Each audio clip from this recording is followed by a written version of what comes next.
दोस्तों, आज पेश है विचित्र भाई। तुषारगढ़ के राजा शैलवर्मन बुद्धि होने के साथ साथ झूठी प्रशंसा व खुद खुशामद करने वाले व्यक्तियों को पसंद नहीं करता था। वह सनकी और घमंडी था। इस कारण लोग उसे भयभीत रहते थे। राजा शैलवर्मन के मन में नए नए विचार आते रहते थे। एक रात जब वह अपने शयन कक्ष में शैया पर लेटे हुए थे तो उनके मन में एक विचार आया। मेरे पास अतुल धन दौलत, इतना बड़ा राज्य है, लोग मेरे वैभव और ईर्ष्या की नज़रों से देखते हैं। मेरा मूल्य इस वैभव, अतुत धन दौलत ज़्यादा ही होना चाहिए, लेकिन मेरा मूल्य है कितना? इस उधेड़बुन में सारी रात न सोच के सुबह होने पर प्रधानमंत्री वासुदेवन को महल बुलाया। प्रधानमंत्री जी, आप हमारे राज्य के सबसे बुद्धिमान व्यक्ति हैं, इसलिए हम आपसे अपना मूल्य पूछना चाहते हैं। आप अपना मूल्य जानना चाहते हैं महाराज? हाँ प्रधानमंत्री जी, हम इतने महत्वपूर्ण व्यक्ति हैं, आखिर हमारा कुछ तो मूल्य होगा, हम उसी मूल्य के बारे में जानना चाहते हैं। प्रधानमंत्री वासुदेव सोच में पड़ गए। महाराज ने तो बड़ा विचित्र प्रश्न पूछा है। मैं बोला, राजा का मूल्य कौन आंक सकता है? और ऐसी परिस्थिति में क्या किया जाए? वह और कुआ दूसरी तरफ खाई। अगर राजा का मूल्य कम बताता है तो राजा कुपित होकर सजा दे डालेगा। यदि मूल्य अधिक बताता कहेगा तो चापलूसी कर रहा है। वो यह सोचने लगा, राजा के प्रश्न का उत्तर है तो उसका उत्तर तो देना पड़ेगा, परंतु बिना किसी सबूत के छुटकारा नहीं मिलेगा। यह सोचकर उसने शैलवर्मन से कहा, महाराज, आपने बड़ा जटिल प्रश्न पूछा है, इसका उत्तर खोज निकालने के लिए मुझे 2 सप्ताह का समय दीजिए। ठीक है, मैं तुम्हें 2 सप्ताह का समय देता हूँ, लेकिन यदि 2 सप्ताह के बाद तूने उत्तर नहीं दिया तो तुम्हें फांसी की लटका दूंगा। प्रधानमंत्री भय से कांपता हुआ शैलवर्मन के पास से चल पड़ा। लगता है आज शनि ने 7.5 मुझ पर सवार हो गई है, इसकी मार से बचना होगा। इस अपने महल में आकर अपने कई बड़े बूढ़े सैन्य बुद्धिमान प्रश्न का उत्तर जानना चाहा, पर हर कोई संतोषजनक उत्तर न दे सका। अब क्या होगा? बात सारे राज्य में फैल गई। गली चौराहे जहाँ भी लोग इकट्ठा होते यही चर्चा करते, राज्य का मूल्य कितना हो सकता है। एक दिन जब लोग इकट्ठे होकर बड़े रहस्यमय ढंग से आपस में इसी विषय में बात कर रहे थे। क्या बात है भाइयों, तुम सब लोग परेशान क्यों नजर आ रहे हो? लोगों ने बहुत बताया, बजाय झिझक कर, हम तुम्हारी परेशानी से क्या ले देना, भाग जाओ यहाँ से, चलो चलते बनो। लेकिन वह जहाँ से हिला भी नहीं। उसको खड़ा देख एक व्यक्ति ने कहा, बड़ा ढीठ हो तू जानता नहीं तो हम कितना मूल्य इस प्रश्न का बहस होता है। बड़ा ढीला है तू जानता ही है राजा का कितना मूल्य है होता है। बस इतनी सी बात है के लिए तुम इतने परेशान हो। मैं समझ रहा हूँ कि कोई बड़ी समस्या है। तू तो ऐसे कह रहा है जैसे तू इस प्रश्न का उत्तर है जानता है। हाँ, मैं इस प्रश्न का उत्तर दे सकता हूँ, सही और सटीक दे सकता हूँ। जा बड़ा आया अकल का सौदागर, तुमको इस प्रश्न का उत्तर सूझ नहीं रहा, तुम सटीक उत्तर बताने चलिए। वह लड़का वहाँ से चला पड़ा और उसी रात प्रधानमंत्री वासुदेव अपने कक्ष में बैठे थे। सप्ताह का समय पूरा होने में केवल 2 दिन बाकी हैं और राजा वर्तमान द्वारा पूछे गए प्रश्न का उत्तर खोजा नहीं पाया हूँ। 2 दिन बाद मुझे फांसी पर चढ़ा दिया जाएगा। उसी समय उसका गुप्तचर उसके सामने खड़ा हुआ। कहो नीलकांत, क्या समाचार है? प्रधानमंत्री जी, नगर में चने बेचने वाला एक लड़का आज बड़े विश्वास के साथ लोगों से कह रहा था कि वह राजा का मूल्य बता सकता है। ओह, ऐसा लड़का उस लड़के ने? प्रधानमंत्री जी, मैंने उस लड़के का पीछा कर कर लिया। वह रमोला भटियारन का सराय में रहता है। आप कहें तो उसे सराय में से बुला लाऊं? नेकी और पूछ जाओ, जल्दी जाओ, हमारे पास ले आओ। जो आज्ञा प्रधानमंत्री जी। और गुप्तचर जब रमोला भटियारन के सराय में उस चने बेचने वाले लड़के के पास पहुंचा। लड़के, तुझे प्रधानमंत्री ने महल बुलाया है। क्यों? मुझसे उन्हें क्या काम आ पड़ा? वे राजा का मूल्य के बारे में जानना चाहते हैं। ओह, ऐसा है। ऐसा गरज उनकी है, उन्हें मेरे पास आना होगा। मैं उनके पास क्यों जाऊं? गुप्तचर प्रधानमंत्री वासुदेव के पास लौटा। क्या बात हुई? तुम बिना लड़के को लिए क्यों आ गए? प्रधानमंत्री जी, वह लड़का तो बहुत स्वाभिमानी मालूम होता है। वह कहता है कि गरज प्रधानमंत्री जी की है, मैं स्वयं बुलाने पर आएंगे तभी मैं आपकी महल में आऊँगा। ओह, यह तो सीधी बात है।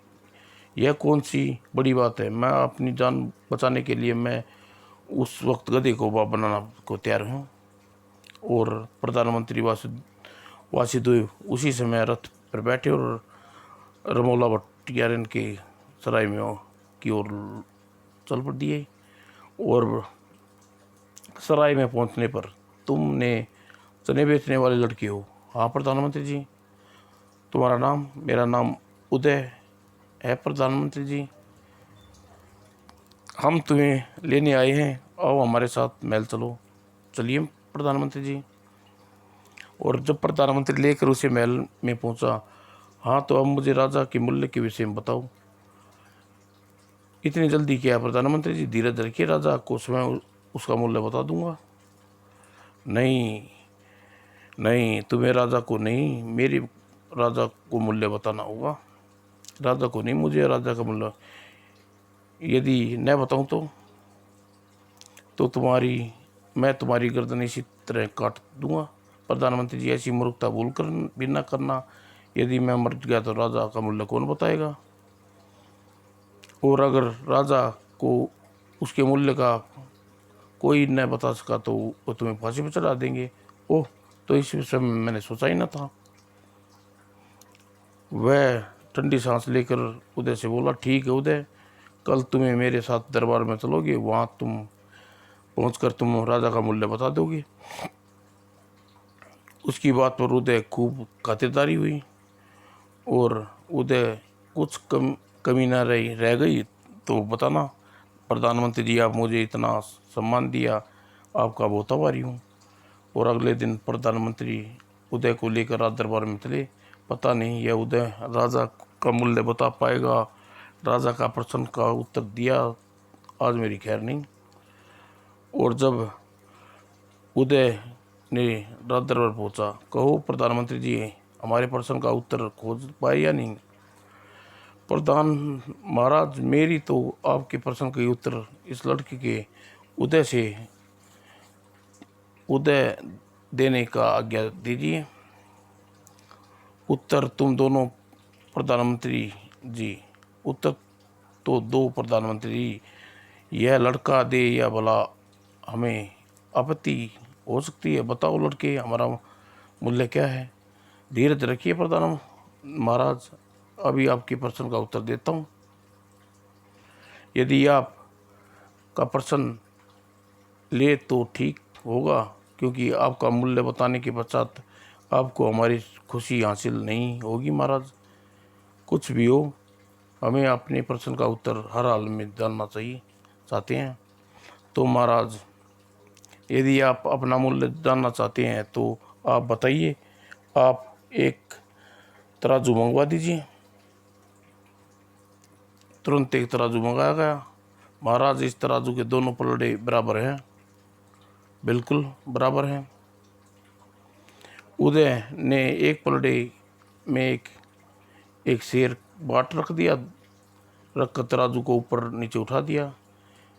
यह उदय आखिर क्या कर रहा है, कहीं उल्टा सीधा कुछ करके महाराज को मेरी मदद न मरवा दे। और उदय ने खाली दूसरे पलड़े पर एक शेर का बाट रख दिया। महाराज अब ये बताइए कि तराजू में कौन सा पलड़ा भारी है।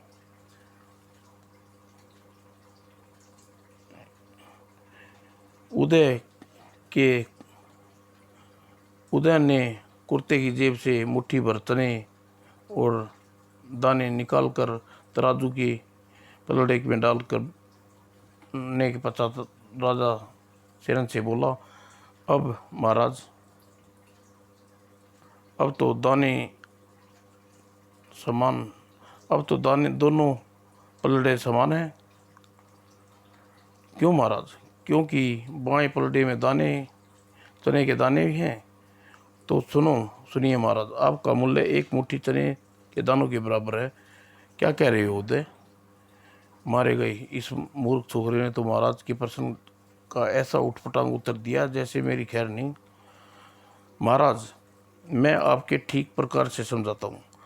जैसे हर पलड़े में एक समान भार होता है, दोनों है पलड़े समान रहते हैं। हाथ की रेखाएं किसी राजा बना देती हैं, किसी को रंक बना देती हैं, किसी को मुट्ठी और चने तक के दाने के तराजू में पलड़ा नीचे झुक जाता है, दूसरा पलड़ा उठ जाता है। यह आपका भाग्य है राजन। यदि आपकी कीमत एक मुट्ठी चने के दानों से अधिक नहीं है, ओह सर्वमान माथे पर सर्वशक्तिमान सर्वशल्यमान माथे पर बल डालते सोच में पड़ गया। अब इस दुस्साहसी बालक की खैर नहीं। इसे प्रतापी राजा के मूल्य को केवल एक मुट्ठी चने के दाने के बराबर है, मूर्खता है। आज्ञा राजा इसे छोड़ेंगे नहीं। कुछ देर सोचने पड़ने के बाद राजा, उदय हमारी बातों का सार अच्छी तरह नहीं समझ गए हैं। हम खुशी से तुम्हें सच्चाई को कहने की हिम्मत है। हमारे सामने आज तक इतनी निडरता, इतनी स्पष्टता किसी ने भी नहीं बोलने का साहस न हो सका। तुम निडर और स्पष्टवादी होने के साथ साथ एक बुद्धिमान भी हो। तुम्हारे इस प्रकार मेरे प्रश्न का सही सटीक उत्तर दिया है। अपनी कूटनीति की सही आवाज झलकती है, इसलिए हम तुमसे प्रसन्न होकर आज तुमसे कूटनीति सलाहकार नियुक्त करते हैं। महाराज मुझे आपकी महत्वपूर्ण पद नियुक्त करने के लिए मेरी अल्प आयु के बारे में एक बार फिर सोच लीजिए। उदय तुम्हारी अल्प आयु से हमें कुछ लेना देना नहीं है। तुमने बड़े लोगों की बातें सूझबूझ है। हमने यह देखकर तुम्हें इतना महत्वपूर्ण पद सौंपा है। महाराज मैं शपथ खाता हूँ, इस महत्वपूर्ण पद की गरिमा को कोई ठेस नहीं आने दूंगा। उदय अब तुम एक बात जानना चाहते हैं, हमारी अल्प आयु तुमसे इतनी सूझबूझ और बुद्धि की बात कैसी जाए? महाराज आपके इस प्रश्न के उत्तर को मैं अपने परिचय देता हूँ। महाराज मेरे पिता बहुत ही प्रखंड पंडित हैं, सरस्वती के सच्चे उपासक हैं। आपकी देख रेख में मैं प्रतिदिन सरस्वती की उपासना करते हुए धीरे धीरे सरस्वती माँ मुझ पर भी अपनी कृपा करती गई और मैं ज्ञान पाता चला गया। पता आज भी मैं प्रतिदिन सरस्वती माँ की उपासना करता हूँ और चने बेचकर अपना जीवन गुजारता हूँ। ओह एक बात समझ में नहीं आई उदय, ब्राह्मण के पुत्र होकर तुम इस प्रकार गली गली चने बेचते क्यों फिरते हो? महाराज आज से 5 वर्ष पूर्व जब मेरे माता पिता एक नाव में बैठकर शिल्पा नदी को पार कर रहे थे, तभी अचानक तेज हवा के झोंके आंधी चली और आंधी में हमारी नाव बुरी तरह डगमगा गई। ओह भगवान, क्या विपत्ति है। और सिर दी हमारी नाव उल्ट गई। बचाओ बचाओ माँ पिताजी। और मेरे माता पिता देखते ही देखते नदी की लहरों में समा गए। ओह माँ, ओह पिताजी। और तभी नदी में एक ऊंची लहर उठी और वह मुझे नदी के तट पर पटक गई। और नदी के गिरने से मैं बेहोश हो गया। और जब मेरी मूर्छा टूटी तो रात हो चुकी थी। ओ पीड़ा के बार सारा बदन दुख रहा था। माँ पिताजी नदी में डूब गई। अब मैं कहाँ जाऊँ। मैं कुदरत की मार से हाल बेहाल मैं अपने घर को चल दिया। घर में समीप पहुँचा तो ओह घर में आग लगी हुई थी। और जब घर के अंदर जला राख हो गया था सब कुछ, सुबह होने पर ओह सरस्वती माँ इतने भयंकर अग्निकांड में जल कर ख्वाब होने से बच गई। और सरस्वती माँ की प्रतिमा उठाकर मैं वहाँ से चल पड़ा। माँ बाप के साथ ये छोड़ दिया, अब घर भी नहीं रहा, कहाँ जाऊँ। और मुझे भूख लगी आई थी। मैं पास में पैसे नहीं थे। माई थोड़ा सा खाना दे दो, बहुत भूख लगी है। जा जा, तेरे जैसे मुस्टंडे भीख मांगते शर्म नहीं आती, भाग जा यहाँ से। और जिसने भी मुझे खाना मांगा उसने मुझे दुत्कार दिया। ओह भूखियाँ तड़ियाँ खींची जा रही हैं। और कोई चारा न देखकर मैं मूर्ति के विक्रेता के पास गया। मैं सरस्वती माँ की मूर्ति गिरवी रखना चाहता हूँ। ठीक है, मैं तुम्हें उधार में 1 स्वर्ण मुद्रा देता हूँ। ठीक है, मुझे स्वीकार है। और मूर्ति विक्रेता ने मुझसे मूर्ति लेकर बदले में 1 स्वर्ण मुद्रा दे दी। मैं यह 6 माह का समय देता हूँ। 6 माह के अंदर मुझे 1 स्वर्ण मुद्रा का ब्याज सहित लौटा देना, तुम्हें मूर्ति छुड़ा देंगे। ओ अच्छा।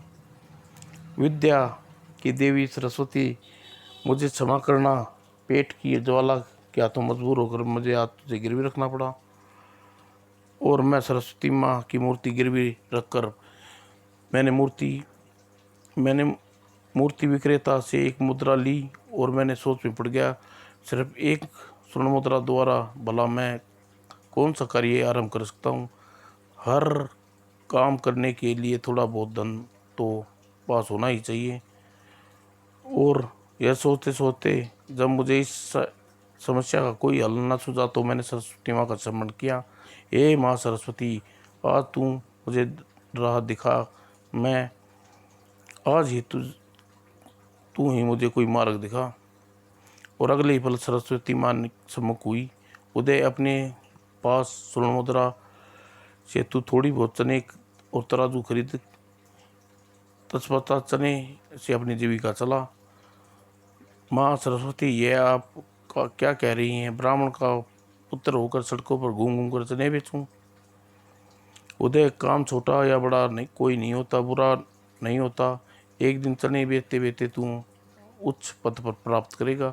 ठीक है माँ, आप जैसा आदेश करिए, मैं टालूंगा नहीं। और उदय ने, तू आज ही दिव्य ज्ञान की ज्योति देती हूँ। हर ज्ञान की ज्योति प्रभाव से तू आजीवन कठिन से कठिन प्रश्नों के, कठिन से कठिन समस्याओं को चुटकी बजाते ही हल निकाल लेगा। और महाराज, इससे आगे की कहानी आप जानते हैं। कैसे मैंने आपके प्रश्न का सही उत्तर दिया और कैसे आपने मुझे कूटनीतिक सलाहकार के पद पर नियुक्त किया। उदय, तुम्हारी कहानी बिल्कुल करुणीय है। हम तुम्हारे दुख सहे हैं, तुम्हारे दुखों का अंत भी हो गया है। लेकिन तुम्हें यह बताया नहीं, तुमने वह मूर्ति विक्रेता माँ सरस्वती को वापस लिया नहीं। महाराज, यही तो मेरा दुर्भाग्य आ गया। दुकान की सफाई करते करते समय एक दिन मूर्ति विक्रेता के हाथों से सरस्वती माँ की मूर्ति गिरकर टूट गई। उस खंडित मूर्ति का कम मैं क्या करता महाराज। मैंने खंडित मूर्ति को गंगा में विसर्जित कर दिया। और जब राजा चंद्रसेन ने प्रधानमंत्री बलदेव से कहा, प्रधानमंत्री जी, हमें इस बात की खुशी है, तुम्हें उद्यत्य के रूप में हमें एक अनमोल हीरा ला कर दिया है। और पर साथ में इस बात का दुख भी है कि तुम्हारे साधारण साधारण से एक प्रश्न का सही उत्तर न दे सके, जबकि मुझसे कहीं छोटे उदय ने बड़ी सरलता से उदाहरण सहित मुझे प्रश्न का उत्तर दे दिया। महाराज, मैं बेशर्मिंदा हूँ। प्रधानमंत्री जी, हम आज से महल में पूर्ण मामले पर आपके साथ विचार विमर्श करते आए थे, लेकिन आज से हम यह जिम्मेवारी उदय को सौंपते हैं। ओह, जैसी आपकी इच्छा महाराज। दरबार समाप्त पर था। अब मैं अपना इस अपमान का सहन नहीं कर सकता। एक अदना सा छोकरा अब मेरे स्थान पर महाराज को सलाह करेगा? नहीं, यह मैं कभी नहीं होने दूंगा। और इधर एक महल में, उदय, आज से महल तुम्हारा है। अब तुम इसी महल में रहा करोगे। जो आज्ञा महाराज। माँ सरस्वती का वरदान आज पूरा होगा। और इधर अपने महल में प्रधानमंत्री वामदेव, क्या बात है स्वामी, आज आप बड़े जबरदस्त दरबार से आए, बड़े कुछ गुमसुम से हो। आपकी उदासी का कारण क्या है? क्या बताऊं सुनंदा, आज एक छोकरे के कारण मुझे दरबार में महाराज के सामने बुरी तरह अपमानित होना पड़ा। आप किस छोकरे की बात कर रहे हैं स्वामी? अरे वही छोकरा जिसे कल मैं सराय से बुला कर लाया था, महल में ठहरा था और सुबह मेरे साथ दरबार गया था। ओह, तो क्या किया उस छोकरे ने? उसने तब प्रधानमंत्री ने दरबार में घटी सारी पूर्ण सुनंदा को बताई। सारी बात जानने के पश्चात, ओह, सचमुच सरासर आपका अपमान है। केवल एक प्रश्न का सही उत्तर न देने के महाराज ने छोकरे को कूटनीतिक सलाहकार बना दिया। सुनंदा, वह एक लड़का सारे झगड़े की जड़ है। उसे बदला लेना चाहता हूँ। बदला तो आपको उस छोकरे से लेना ही चाहिए स्वामी, लेकिन कैसे लूँ? यही सोचने पर बदला लेने के कोई उपाय समझ नहीं आ रहा। दोनों सोच में पड़ गए। कुछ देर सोचने के पश्चात स्वामी, मेरे दिमाग में एक योजना है। क्या योजना है? यह तो आप जानते हैं कि महाराज सन की स्वभाव के हैं। एक बार उसके दिमाग में किसी बात को बैठ जाए तो वह फिर सदा के लिए दिमाग में जम कर रह जाती है। हाँ, आप यदि उस सामने उदय की झूठी साबित कर दें कि बड़ी आसानी से उदय से बदला लिया जा सकता है, लेकिन महाराज के सामने उस चालाक उदय को झूठा कैसे साबित करूं? इस विषय में भी सोच चुकी हूं। आपको अपने किसी अत्यंत विश्वसनीय व्यक्ति को इस योजना में शामिल करना होगा। गुप्तचर नीलकांत मेरा सबसे विश्वसनीय व्यक्ति है। मैं उसी को अपनी योजना में शामिल कर लूँगा। लेकिन तुम्हारी योजना आखिर है कैसी? जब सुनंदा ने धीरे धीरे राम को योजना के बारे में बताने लगी, सुनंदा की योजना जानने के पश्चात, वाह सुनंदा, योजना तो तुम्हारी बड़ी अच्छी है। बताइए। निश्चिंत ही उदय हमारी योजना में पंजे में से बच नहीं पाएगा। और वासुदेव ने उसी समय गुप्तचर नीलकांत को बुलाया। नीलकांत, कल तुम्हें वेश बदल कर दरबार में आना होगा। वहाँ जाकर उदय को अपना समधि बताना होगा। वह क्यों महाराज? प्रधानमंत्री जी, तब वासुदेव ने नीलकांत को सारी बात बताई। नीलकांत, यदि हमने इस उदय से को सफल हुए तो वादा करते हैं तुम्हें मुंह मांगा इनाम देंगे। आप निश्चिंत रहिए, आपकी योजना सफल होगी प्रधानमंत्री जी। और अगले दिन नीलकांत ने एक गरीब का मनुष्य का रूप धरा।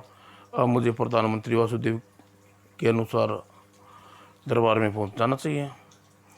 और दरबार में राजा सलमान के उदयन ने कह रहे थे, आज उदय, यह तुम्हारा स्थान है। आज से तुम इसी पर हमारे श्रेणी में बैठा करोगे। जी महाराज। ओह, योजनाओं से नीलकांत को दरबार में आ जाना चाहिए। और राजा शहरियान के कहने पर उदय अपना स्थान ग्रहण किया ही था कि तभी नकली रूप धरे नीलकांत दरबार में प्रवेश किया।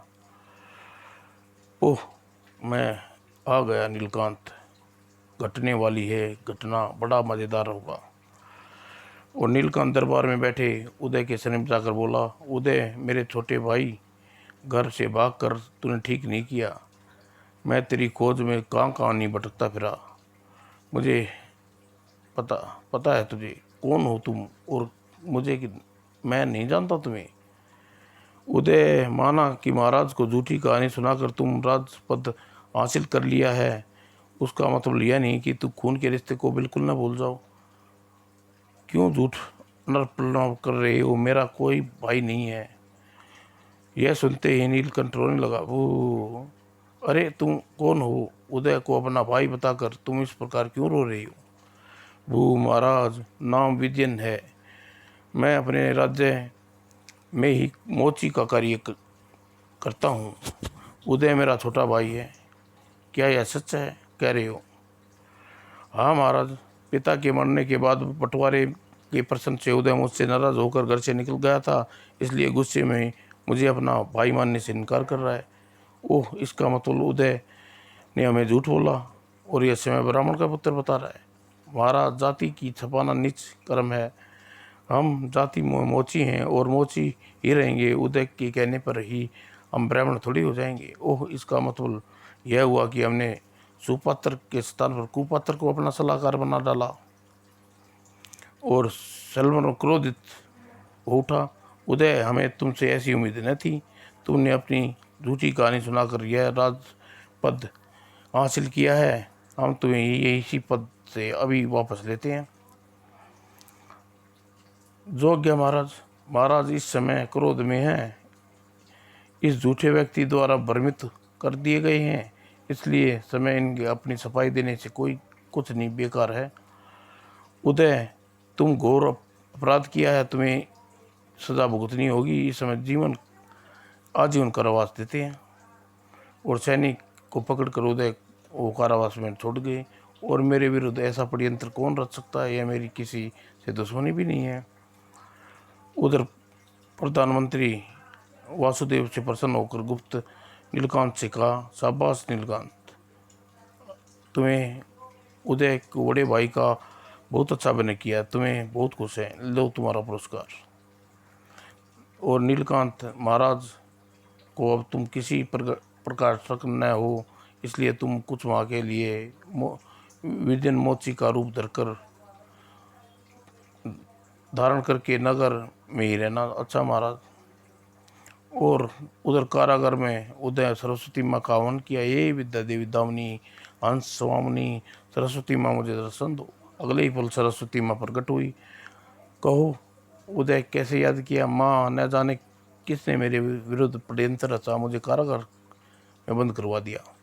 आप तो अंतर्यामी हैं, सदा कृपा बनाइए। इस षड्यंत्र के सूत्रधार कौन है और उससे बदला लेना चाहता है? माँ। उदय, मैंने तुझे दिव्य ज्ञान की ज्योति दी है, उस ज्ञान का प्रयोग कर मिलाकर तू खुद षड्यंत्र के सूत्रधार का पता लगा सकता है। इस कार्य में मैं कोई सहायता नहीं करूँगी। उदय ने ठंडी सांस खींचते हुए कहा, ठीक है माँ, तुम्हें कोई सहायता नहीं मांगूंगा, बस मुझे अपना एक पाँव की पाजेब दे दो। मेरे पाँव की पायल का तुम क्या करोगे उदय? माँ, आप जानती हो, फिर भी मुझसे पूछ रही हो। तुमने ठीक कहा उदय, मैं जानती हूँ कि तुम मेरे पाँव की पायल क्यों मांग रही हो। और सरस्वती ने अपने पाँव की पायल उदय को दे दी।